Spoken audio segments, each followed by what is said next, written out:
네, 한국에서는 최근 시애틀로 딸을 유학 보낸 한 한국인 그 부모가 딸이 납치됐다라는 보이스피싱으로 수천만 원을 날릴 뻔한 사건이 발생했습니다. 네, 날릴 뻔한 사건이라고 말씀드린 이유는 다행히 피해는 보지 않았습니다. 하지만 이 소식을 전해드리는 이유가 있는데요. 이게 우리가 좀 미국에 살던 또는 한국에 계시는 그 유학생을 미국으로 보낸 그런 부모든 우리가 좀 알아놓을 필요가 있다라는 그런 스토리다라는 생각이 들어서 제가 준비했는데, 이 소식은 한국을 물론 이제 미국에서도 좀 알아둬야 합니다. 그래서 제가 좀 자세하게 전해드리기 위해서 오늘 보너스 뉴스 시간에 알려드리도록 하겠습니다. 자, 먼저 이 칸쿤발 비행기에서의 수화물 물품 집중 도난 사건 관련 속보부터 좀 전해드리려고 합니다. 최근 그 멕시코에서 출발해서요. 정확히 말씀드리면 멕시코의 유명 휴양지 칸쿤에서 출발을 해서 이곳 미국을 거쳐 한국으로 돌아가는 그 항공편 이용객들 사이에서 이 수화 물품 도난 피해 사례가 굉장히 많이 발생하고 있는 것으로 나타났습니다.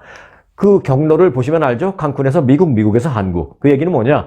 한국에서 오신 여행객들, 주로 한국 사람들이 피해를 보고 있다라는 것입니다. 자, 주 멕시코 한국 대사관에 따르면 근래에 이 유명 휴양지인 멕시코 칸쿤을 출발해서 미국을 경유한 후에 한국으로 들어가는 그 항공기의 위탁 수화물, 그 배기지, 비행기에다 실는 배기지, 그 수화물에서 귀중품이 없어지는 사건이 집중적으로 발생하고 있다는 것입니다. 구체적인 피해 금액은 뭐 1인당 얼마다 이런 것까지 확인되지 않았습니다. 어떤 분들은 뭐 그 안에 캐시 넣으신 분들도 계시고, 또 어떤 분들은 자기가 피해본 것보다는 좀 많게 얘기하시는 분들도 계시고, 또 어떤 분들은 앞서 말씀드렸다시피 그 안에 막 캐시 넣어갖고 오시는 분들은 그걸 뭐 없다고 얘기하는 경우도 있고, 그래서 정확한 피해 금액은 산정할 수 없지만 상당한 액수를 피해본 사례가 많이 있는 것으로 전해지고 있습니다.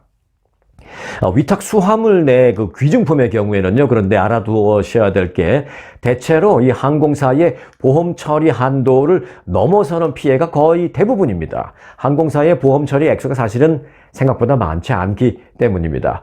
그런데다가 이제 관련 운항 약정에 이 도난에 따른 어떤 구체적인 보상 부분이 기재되어 있지 않는 경우도 많이 있어서 피해를 보면 고스란히 내가 다 책임질 수밖에 없는 그런 상황이 대부분이라고 합니다. 이 때문에 실질적으로 손해를 보전받을 수 있는 상황이 매우 드문 것으로 전해지고 있습니다. 주 멕시코 한국 대사관은요, 유사한 그런 피해에 대해서 현지 경찰 등 이 관계 당국에 적극적인 수사를 강력하게 촉구하고 있다라고 말했습니다. 멕시코 경찰에 강력하게 수사를 촉구하고 있습니다만은 잘 아시다시피 멕시코 요즘 뭐 워낙 범죄 사건이 많고 그래서 이렇게 인명 피해가 없는 재산 피해 정도의 사건에는 멕시코 경찰이 강력하게 뭘 할 수 있는 그런 여력이 없습니다. 자, 그래서 결국은 뭐냐? 스스로 피해를 받지 않도록, 스스로 피해 당하지 않도록 예방하는 게 제일 중요하다. 이렇게밖에 얘기하지 못하고 있는 상황입니다. 자, 피해 예방을 위해서 귀중품은 배기지로 실지 말고 직접 휴대해달라라고 이렇게 한국 대사관 측은 당부를 했습니다. 칸쿤을 다녀오실 분들은 반드시 좀 유념해 주시기 바라겠습니다. 또 제 주위에 계신 분들도요, 꼭 한국에서 오신 분들은 아니더라도 주위에 계신 분들이 요번에 너무 춥고 날씨도 안 좋고 그래서 요 추위만 좀 지나고 나면 그 캔쿤 좀 한번 갔다 와야지라고 말씀하시는 분들도 계세요. 또 어떤 분들은 추위 끝날 때까지 기다릴 거 뭐 있어, 이렇게 춥고 날씨가 안 좋을 때 멕시코 휴양지 칸쿤은 날씨 좋으니까 이럴 때 한번 갔다 올까? 피신하는 마음으로 추위 피해서 이런 하시는 분들 굉장히 많은데, 네, 여하튼 갔다 오시는 건 좋은데 칸쿤 갔다 오실 때 이 비행기 배기지에 짐 실을 때 그 안에 귀중품은 절대로 넣지 마시라는 것 잊지 마시기 바라겠습니다. 이 캔쿤 비행기 얘기하니까 이 보잉 항공사 얘기를 하지 않을 수가 없대요. 미국의 항공기 제조사 이 보잉의 최신 여객기 라인인 그 737 맥스 9, 이 동체에 잘 아시죠? 이 비행 중에 구멍이 뻥 뚫려서 그야말로 벽이 뚫려 나가는 그런 사고가 발생했던 것. 그런 사고와 관련해서 동일한 부품이 사용된 그 이전의 모델에 대해서도 안전점검을 받으라, 안전점검을 실시하라라는 미국 연방항공청 FAA의 권고가 공식적으로 나왔습니다. 이 블룸버그 통신에 따르면 이 FAA는 보잉 737-900ER 여객기의 그 도어 플러그에 대한 안전 점검을 권고했습니다. 창문과 벽체로 이루어진 그 모듈식 부품인 그 도어 플러그, 이번에 그 떨어져 나간 게 그거잖아요. 도어 플러그. 이것은 더 많은 좌석을 배치하기 위해서 불필요한 그 비상구를 막는 일종의 덮개입니다. 덮개. 외견상 그 벽면과 동일하고 뭐 정상적이라면 열릴 일은 없는 그런 부품입니다만은 아시다시피 그 지난 5일 177명을 태우고 오레건주 포틀랜드에서 이륙한 알래스카 항공 1282 편에서 갑작스럽게 이게 떨어져 나가면서 벽이 뚫리는 것처럼 뻥 뚫려 나가면서 이 기내 압력이 급격히 급락하면서 뭐 핸드폰도 떨어지고 막 사람은 다행히 떨어지지 않았습니다만은 뭐 여러 가지 물건도 밖으로 떨어져 나가고 하는 그런 사고가 위험천만한 그런 상황이 벌어지지 않았습니까?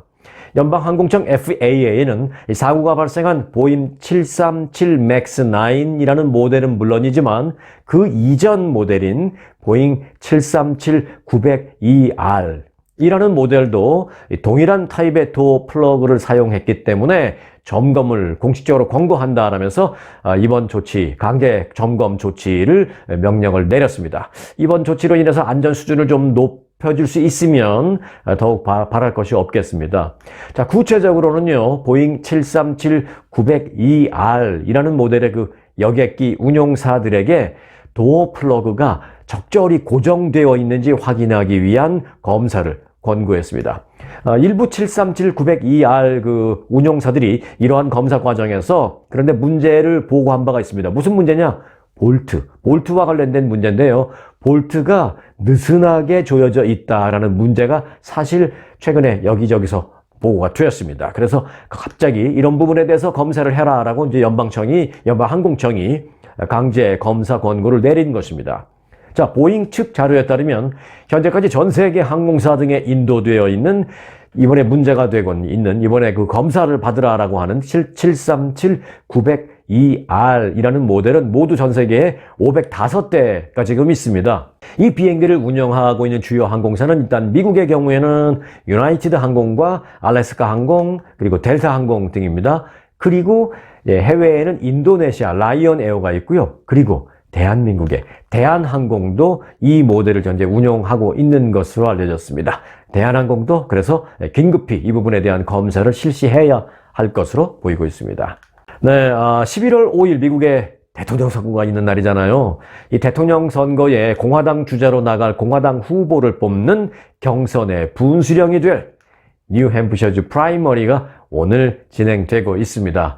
자, 이번 뉴햄프셔주 경선은 지난 15일 아이오와 코커스 이후에 후보들이 잇따라 사퇴하면서 트럼프 전 대통령과 니키 헤일리 전 유엔 대사의 양자 대결 2파전 구도로 판이 짜여졌는데요. 그렇게 구도가 짜여진 이후에 처음 치루어지는 것입니다. 당원들만 참여했던 아이오와 코커스와는 달리 뉴햄프셔주의 이 프라이머리라는 것은 비당원도 참여할 수 있습니다. 그러니까 유권자 누구나 투표를 할 수 있는 것입니다. 자, 뉴햄프셔주 전역의 그 투표소는요, 오늘 현지 시간으로 아침 11시 이전부터 문을 열어서 이제 저녁 8시까지 투표를 계속하게 됩니다. 뉴햄프셔주 프라이머리는 공화당 대선 후보 경선이 트럼프 전 대통령의 독주 체제로 일찌감치 굳어지면서 조기 후보 확정으로 이어지느냐? 아니면 트럼프 대 헤일리의 양자 구도로의 어떤 의미 있는 경쟁이 상당 기간 지속되느냐를 가름하게 되는 그런 일전으로 평가되고 있습니다. 상대적으로 온건한 성향의 공화당원들이 많이 있고 또 어느 정당에도 속하지 않은 소위 무당층이 많이 있는 이 뉴햄프셔주에서 최근 헤일리 전 대사가 트럼프 전 대통령과 동률의 지지율을 기록했다라는 여론조사까지 나왔습니다. 그래서 이제 트럼프 쪽은 조금 긴장하고 있는 분위기고 헤일리 측은 조금 기대감을 갖고 있는 그런 분위기인 것만은 사실입니다. 자, 헤일리 전 대사의 돌풍을 예고하는 그런 곳이 될지도 주목되고 있습니다. 만일 헤일리 전 대사가 이번 뉴햄프셔주에서 오늘 대이변을 일으키면서 만일 1위를 차지하거나 아니면 뭐 1위를 못하고 지더라도 박빙의 승부를 벌일 경우에 그 여세를 몰아서 2월 24일 자신이 주지사를 지낸, 그러니까 다음 달 24일 자신이 주지사를 지낸 정치적인 고향 사우스캐롤라이나 주에서 있게 되는 프라이머리에서 선전을 할 가능성이 높습니다. 그래서 이번 경선을, 공화당의 경선을 장기전으로 몰고 갈 수 있는 그런 관측도 나오고 있습니다. 그런 면에서 오늘 프라이머리가 매우 흥미롭게 기대됩니다. 그러나 이제 경선 막바지의 상황은 트럼프 전 대통령에게 아무래도 좀 유리한 쪽으로 흐르고 있는 것만은 사실입니다. 흑인으로서 이 사우스캐롤라이나에서 연방 하원 그리고 연방 상원 의원을 역임을 했죠. 그리고 이번 대선 후보 경선에까지도 뛰어들었던 하지만 중도 사퇴한 팀 스콧 상원 의원이 트럼프 전 대통령을 공개 지지했습니다. 사퇴한 후에 트럼프 지지를 선언했습니다. 똑같은 사람이 또 하나 있죠. 거기에 대해서 이제 소위 순한 맛 트럼프라는 별명도 갖고 있었던 잘 아시는 론 디센티스 플로리다 주지사가 그때 사퇴했잖아요. 후보를 사퇴하면서 역시 또 트럼프 지지를 선언했습니다. 그래서 이제 정치 전문 매체 더 힐에 따르면 트럼프 전 대통령은 작년 7월 이후에 실시된 59건의 이 뉴햄프셔주 여론조사에서 트럼프 전 대사에게 전부 다 계속 이기고 있는 것으로 나타났다라면서 아무래도 트럼프가 유리하다라고 그렇게 점치고 있습니다. 자, 여하튼 오늘 오늘 진행되는 뉴햄프셔주의 프라이머리 관전 포인트는 분명합니다. 자, 트럼프가 50% 이상으로 압승하면서 대세를 일찌감치 확정 지어버리느냐? 아니면 니키 헤일리가 최소한 이기지는 못해도 박빙의 승부를 벌이면서 다음 달 자신의 정치적인 고향인 사우스캐롤라이나 예비선거에서 진정 한번 대바람을 일으킬 그런 기회를 잡느냐 하는 두 가지 중에 하나입니다. 관전 포인트 분명합니다. 자, 내일 뉴스가 저도 궁금하네요. 자, 이제 본격적으로 미국 대선 전국이 진행되고 있습니다. 아직까지 구독 안 하신 분들은 구독 오늘 꼭 해놓으시고 이번 대선 전국 같이 우리 함께 해 주시길 바라겠습니다. 자, 트럼프 전 대통령이 어제 경선에서 하차하면서 자신을 지지한 론 디센티스 플로리다 주지사에게 장관직을 제안할 생각이 있느냐라는 어떤 사회자의 질문에 단호하게 없습니다 라고 말했습니다. 정치매체 더 힐에 따르면 트럼프 전 대통령은 전날 폭스 TV와의 인터뷰에서 디센티스 주지사가 트럼프 2기 행정부에서 부통령이나 내각 자리를 소위 말하는 장관 자리를 맡을 수 있겠느냐, 다시 말해서 쉽게 말하면 당신이 대통령이 되면 당신의 지지를 선언하면서 사퇴한 디센티스에게 장관 자리 하나 줄 생각이 있느냐라는 그런 질문이 있었는데요. 그 질문에 아마도 그렇지 못할 것이다 라고 답변을 했습니다. 그는 디센티스 주지사와 이 과거처럼 친해질 수 있느냐라는 좀 더 한 발짝 들어가는 그런 사회자의 질문에 대해서는 당신도 알다시피 나는 그를 플로리다 주지사 선거에서 지지했다 라면서, 하지만 나는 그가 지난해 대선에 출마하면서 나와 경쟁하는 그런 모습을 보고 나는 매우 실망했다 라면서 섭섭함을 감추지 않았습니다.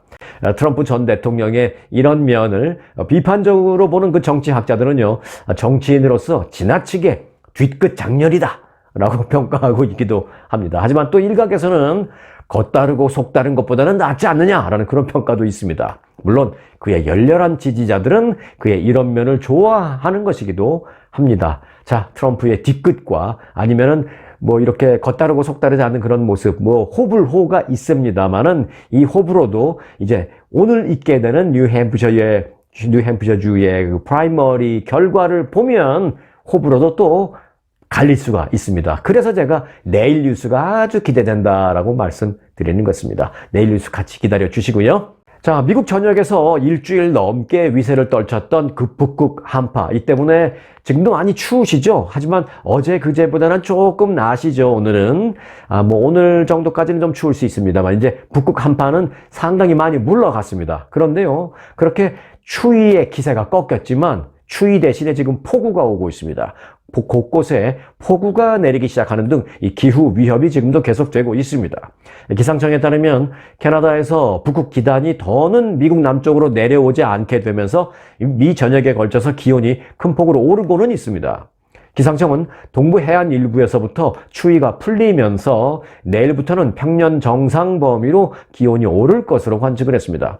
하지만 극한의 추위가 물러가는 대신 캘리포니아 북부 지역과 그리고 오데호 연안 지역, 또 텍사스, 그리고 미시시피강 하류 지역까지 폭우 또는 진눈깨비가 섞인 비가 강하게 쏟아지기 시작해서 홍수 위험이 커지고 있다라고 밝혔습니다.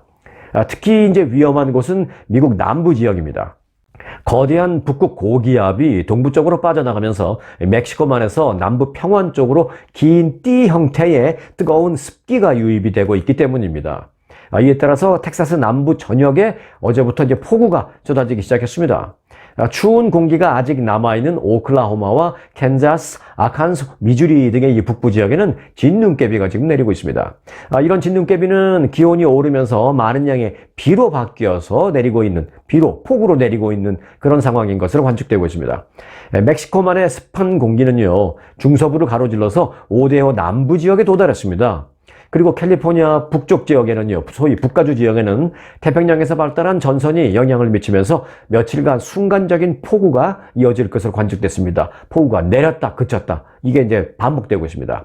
그리고 남가주에도 어제 이제 많은 비가 내린 바 있습니다. 그리고 이제 오늘도 캘리포니아주에는 이제 많은 지역에 비가 내렸다 그쳤다 하기를 이제 반복하는 등 아주 불안정한 그런 날씨가 캘리포니아주에도 이어지고 있다라는 말씀을 드립니다.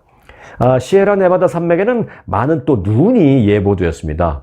CNN 방송은 이와 관련해서 자체 분석을 통해서 내일까지 걸프만 연안과 남동부 지역의 약 3,700만 명이 폭우와 홍수 위협에 노출되어 있다라고 보도를 했습니다. 네, 캘리포니아 주정부가 첫 번째 주택을 구입하는 사람들을 위한 다운페이 지원을 다시 시작합니다. 가주주택재정국은 올해부터 이제 첫 주택 구입자를 상대로 최대 20% 혹은 15만 달러의 지원 추첨 프로그램인 드림 포 올을 제공합니다. 여기서 중요한 게 이제 또 추첨 프로그램이에요. 자, 이 추첨 프로그램을 통해서 첫 주택 구입자에게 총 2억 5천만 달러를 지원하려고 예산을 만들었습니다. 자, 주정부는 작년에 선착순이었던 그 프로그램을 이번에는 추첨제로 변경을 했습니다. 드림 포 올의 이 프로그램에 지원할 수 있는 조건은요. 자, 첫 번째, 우선 첫 집 구매자여야 할 것. 그리고 이제 두 번째는 크레딧 점수가 660점 이상이어야 할 것. 세 번째, 소득 한도의 상한선 그 이하여야 할 건데, 요건 이제 LA 지역은 19만 4천 달러 이하, 오렌지 카운티 지역은 25만 3천 달러 이하면 됩니다. 그리고 이제 네 번째, 거주용 목적일 것입니다. 자, 이 같은 자격 요건을 갖춘 경우에 주정부에서 인정하는 주택 구입자 교육 상담을 완료하면 수료증을 주고, 그리고 이제 추첨을 받을 자격이 있습니다. 자, 드림 포 올은 올해 4월까지 주정부에서 승인된 대출기관을 통해서 이 신청서를 작성할 수가 있습니다. 4월 초에 추첨이 시작되는데요. 지원자들은 한 달 동안의 그 양식 작성 기간을 받게 됩니다. 그 한 달 안에 다 양식을 만들어서 제출을 하면 됩니다. 몇 명 정도 추첨이 될 것 같느냐? 예산에 따라 좀 다르지만 적게는 1,700에서 최대 2,000명까지도 추첨에 당첨될 가능성이 있다라고 밝혔습니다. 이 바우처, 당첨이 되면 바우처를 받게 되는데, 이 바우처를 받으면 이를 60일 안에 주택 구매하는데 사용을 하면 됩니다. 네, 이 지하철을 탈 때 그 플랫폼에서 생면 부지 승객을 선로에 밀어 떨어뜨리는 그런 범죄가 잇따라 뉴욕에서 발생한 적이 있잖아요. 그래서 이제 불안감이 뉴욕 지하철에서 많이 확산되고 있는 가운데 뉴욕에서 이 범죄 방지용 차단망을 일부 만들었습니다. 일부, 다는 아니고요. 메트로폴리탄 교통국은 맨하탄 워싱턴 하이츠가 위치한 191번가의 그 역 플랫폼에 안전 차단막을 설치했습니다.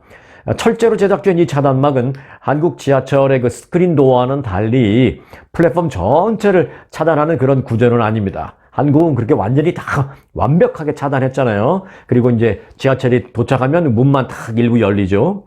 그러나 이제 뉴욕은 달라요. 그냥 일부분만 이렇게 되어 있습니다. 지금까지 뉴욕 지하철에는 그러나 플랫폼과 선로 사이에 이 정도도 없었습니다. 아무런 안전장치가 없었다라는 점을 감안한다면 이 범죄 예방에 그나마 이것도 어느 정도는 좀 도움이 되지 않을까 기대를 하고는 있습니다. 뉴욕에서는 그 코로나 사태 이후에 정신적으로 좀 불안한 그 노숙자들의 이유 없는 소위 무차별, 묻지마 공격이 많이 늘어났습니다. 지난 2022년에는 뉴욕 타임스퀘어 인근 그 지하철역에서 한 노숙자가 아시안 여성을 떠밀어서 숨지게 하는 등 이 묻지마 공격에 대한 불안감이 그 이후로 계속 확산되고 있습니다. 뉴욕 그 교통국 MTA 자료에 따르면 2021년 지하철 선로에서 발생한 각종 승객 사고는 2019년에 비해서 20%가 늘어났다고 합니다. 교통청은 일단 191번가 역과 함께 모두 이제 4곳의 지하철역에 지금 같은 차단망을 시험적으로 설치했는데 앞으로 효과를 좀 보고 또 더 설치할지 여부를 결정하겠다라고 합니다. 범죄 예방 효과가 있는 것으로 확인된다면 뉴욕시 전체 지하철역에 이 차단망을 설치하겠다라는 그런 입장입니다. 그런데 뭐 이제 사진 보시면 아시겠습니다만은 이렇게 설치해서는 과연 얼마나 효과가 있을지 참 저는 좀 미지수라고 생각합니다. 한국의 지하철 안전 차단망을 좀 보고 뉴욕이 배워야 하겠다라는 그런 생각이 듭니다. 하지만 이제 이게 모두 다 돈, 예산인데요. 뉴욕이 그 정도 예산을 집행할 수 있을지 이것도 좀 미지수다라는 생각이 듭니다. 자, 이어서 앞서 예고해드렸던 보너스 뉴스 전해드리겠습니다. 보너스 뉴스의 제목은 유학 간 딸을 이용한 보이스피싱입니다. 한국에서는 최근 그 시애틀로 딸을 유학 보낸 한국의 부모가 딸이 납치됐다라는 보이스피싱범으로부터 수천만 원을 날릴 뻔한 사건이 발생했습니다. 이 보도에 따르면 시애틀 지역 사립학교로 11학년의 딸을 유학 보낸 올해 52살의 그 한국에 계시는 김모 씨는 최근 이제 눈앞이 캄캄해지는 아찔한 경험을 했다라고 하소연을 했습니다. 그러면서 이제 유학생 자녀를 둔 부모들이나 또는 미국에 계신 많은 분들을 한국 분들에게 이걸 좀 알려주세요라고 이걸 경찰에 이 얘기를 했습니다. 널리 알려달라고. 자, 김 씨는 시애틀에 있는 딸의 이름으로 카카오톡에 보이스톡 전화가 걸려와서 기쁜 마음으로 받았는데 전화기 너머로 여자아이가 흐느끼는 소리가 들렸다고 합니다. 그 카카오톡 전화 그 보이스톡 속에서 딸이 울고 있다고 생각하고 그 우는 여자가 자신의 딸이라고 했는데 갑자기 그쪽에서 이런 말이 들렸다고 합니다. 당신 딸이 납치됐다. 도움을 요청하고 있다. 라고 말을 하고 있다고 합니다. 이 보이스톡으로 음성 상태가 그리 좋지 않은 상태에서 울고 있는 여성의 울음소리와 또 그 여성이 무슨 말을 하는 소리가 들렸다고 합니다. 무슨 말을 하나 이렇게 들어봤더니 내가 납치됐습니다. 도움이 필요해요. 나는 납치됐어요. 도움이 필요해요. 이러면서 울고 있다라는 것입니다. 그 여성이 그래서 이 아빠는 자신의 딸이라고 생각했다고 합니다. 왜? 자신 딸의 계정으로 전화가 왔으니까. 그런데 잠시 후 한 남성이 딱 전화를 건네봤더니 아주 낮고 위협적인 목소리로 내가 알려주는 계좌번호로 당장 돈을 이체하지 않으면 납치된 당신의 딸을 가만두지 않겠다 라면서 김 씨를 협박했다고 합니다. 김 씨는 딸이 납치됐다라고 분명하게 생각을 했지만 마지막으로 한번 그래도 확인을 해보기 위해서 그러면 내 계좌에 돈이 얼마나 지금 들어있는지 확인한 뒤에 다시 전화를 하겠습니다 라면서 살짝 시간을 벌었다고 합니다. 그리고는 재빨리 그 딸이 다니는 그 시애틀의 학교와 통화를 해본 결과 딸은 아무 일 없이 학교 안에 있는 그 채플 수업에 참여하고 있다는 사실을 확인했다고 합니다. 김 씨는 그때서야 자신이 보이스피싱범에게 거액의 피해를 당할 뻔했다라는 사실을 깨달았다고 합니다. 김 씨가 겪은 이 일은 최근 1, 2년 새에 유학생 학부모들 사이에 한국에서는 매우 빈번하게 벌어지는 보이스피싱의 대표적인 유형이다 라고 경찰은 설명했습니다. 알려진 게 많이 없어서 그렇지. 예를 들어서 김 씨처럼 피해를 당하지 않고 끝나면 그냥 거기서 무마시키고 남들에게 말 안 하고 그러니까 알려지지 않은 게 많아서 그렇지 실제 이런 일들이 굉장히 많다고 합니다. 그리고 실제로 피해 사례가 많다라는 것입니다. 유학생 자녀의 이름으로 카카오톡 전화가 걸려오는 데다가 전화의 감도가 좀 많이 떨어져서 자신의 자식 그 목소리라고 뭐 비슷한 듯 아닌 듯 막 이러는데 갑자기 당황되는 순간에는 그걸 뭐 정확한지 아닌지를 판단할 그런 좀 이성적인 판단할 수 있는 능력도 좀 떨어지고 그러니까 내 자식으로 착각하기 십상이라고 합니다. 실제로 이런 보이스피싱에 속아서 수백만 또는 수천만 원, 한국 돈으로는 그리고 미국 돈으로는 뭐 수만 불 이상의 피해를 본 가족들이 상당수 한국에 있는 것으로 파악되고 있다고 합니다. 이게 한국 경찰의 얘기입니다. 이에 따라서 이 해외 유학 업무를 전문적으로 맡는 그 유학원들에서는요, 학부모들에게 별도의 그 안내 메시지를 또 보내고 있습니다. 주의를 하라고요. 김 씨는 이렇게 말했습니다. 다른 유학생 학부모들이 사기를 당할까봐 걱정이 돼서 경찰에 가서 이 문제가 심각할 것 같은데 해결 방안이 있느냐라고 문의를 하자 경찰에서는 딱히 방법이 없습니다. 그저 각자 주의하는 수밖에는 없습니다. 라고 답변을 했다고 합니다. 그래서 김 씨는 이 내용을 널리 알리기로 마음을 먹었다라고 합니다. 경찰 관계자는 자녀가 납치됐다라는 전화가 걸려오면 우선 자녀가 안전한지를 확인하는 게 우선이라며 어떤 형태로도 전화를 좀 시간을 벌어서 안전을 먼저 확인하라라고 말했습니다. 이 보이스톡을 통해서 이후 금전 거래에 응해서는 절대 안 된다. 전화나 무슨 보이스톡 이런 걸 받고 금전 거래에 응하면 안 된다라고 강조했습니다. 이분은 그래도 좀 다행인 게요. 내가 내 계좌에 돈이 얼마나 있는지 좀 알아봐야 되니까 그걸 알아보고 바로 다시 전화 드리겠습니다 할 때 보이스피싱범이 그래도 알겠다고 그럼 빨리 알아보고 전화하세요. 그리고 끊었다는 거죠. 그 짧은 시간이 이분에게는 수천만 원의 피해를 당하지 않을 귀중한 골든타임이었던 것입니다. 그러나 요즘 또 보이스피싱범의 대부분은 이 전화를 절대 끊지 말라고 계속 전화를 못 끊게 하는 그런 사람들도 있습니다. 그런 경우에 경찰이 하는 말은 그 전화를 그럼 끊지 말고 계속 대화를 하면서 뭐 집 밖을 나가든지 뭐 어디 사무실을 가든지 아니면 옆에 사람이 있는 쪽으로 가서 펜으로 뭐 전화기를 빌려달라고 하든지 뭐 메시지를 해서 다른 전화를 하나 받아서 전화를 이렇게 연결해서 확인하는 것 필요하다라고 어떤 형태로라도 먼저 확인하는 건 필요하다라고 말하고 있습니다. 절대 전화를 끊지 않은 상태에서 돈을 보내는 거는 100% 보이스피싱범이다. 이렇게 생각하면 된다라는 게 한국 경찰의 전언입니다. 자, 오늘 이 스토리는요, 이 미국의 유학생 자녀를 보내놓은 한국 내 지인들에게 꼭 좀 알려주시기를 바라는 마음에서 준비했습니다. 미국에 유학 간 자녀의 이름으로, 자녀의 그 계정 보이스톡으로 전화와서 당신 자녀가 납치당했다. 돈이 필요하다 하는데 내 자녀 이름으로 카카오톡 전화가 왔는데 이걸 누가 의심 안 할 사람이 어디 있겠습니까? 자, 많이들 알려주시기 바라겠고요. 피해가 없도록, 그러니까 이 영상을 보내주시면서 참고하라고 하시면 됩니다. 자, 피해가 없도록 서로 경계하고 도와야 하지 않겠습니까? 자, 오늘 영상은 여기까지입니다. 오늘도 스토리가 있는 뉴스, 송혜코의 스토리 뉴스였습니다. 고맙습니다.